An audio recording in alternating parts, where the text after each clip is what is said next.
पासे मूंखे ॿुधाईंदा हलूं त नॉर्थ कराची में सेवरेज नाले में धमाके सबब शहरी जे फौत थियण वारे मामले में कराची जी मक़ामी अदालत में शहरी जे फौत थियण वारे केस जी ॿुधणी थी आहे। फौत थियल शहरी जे वालिद पारां केएमसी ख़िलाफ़ 1 करोड़ हर्जाणे जो नोटिस दाख़िल कयो वियो आहे। केएमसी म्यूनिसिपल कमिश्नर डीएमसी डीसी सेंट्रल के धुर बणायो वियो आहे। मूंखे अपडेट कंदा हलूं। अहम ख़बर आहे त कराची जी मक़ामी अदालत में शहरी जे फौत थियण वारे केस जी ॿुधणी थी आहे। फौत थियल शहरी जे वालिद पारां केएमसी ख़िलाफ़ 1 करोड़ हर्जाणे जो नोटिस दाख़िल कयो वियो आहे।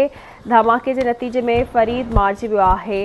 दरख्वास्त गुज़ार जो चवणु आहे त नाले जी सफ़ाई न थियण सबब नाले में गैस भरिजी वई। तफ़सील मालूम कंदासीं महताब शरखां जी। महताब, कहिड़ा अपडेट्स आहिनि?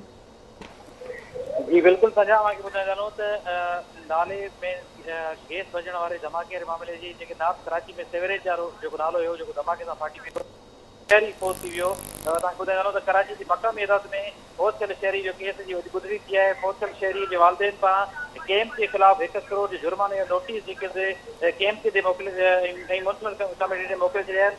ऐं जेके तव्हांखे ॿुधाइण 28 फरवरी जी नॉर्थ कराची जे नाले अंदर गैस भरजण सबब धमाको थियो। दरख़्वास्त गुज़ार ॿुधायो त जंहिंजे नतीजे में दरख़्वास्त गुज़ार केस दाख़िल करायो वियो ऐं सफ़ाई न थियण सबब जेको आहे गैस अंदर भरिजी हुई ऐं जेको सबब जणायो वियो आहे त उहो केएमसी जी ज़िम्मेवारी आहे जेकॾहिं कोर्ट पारां जेकॾहिं नोटिस वरी महिरबानी मुंहिंजी महताब अपडेट करण लाइ।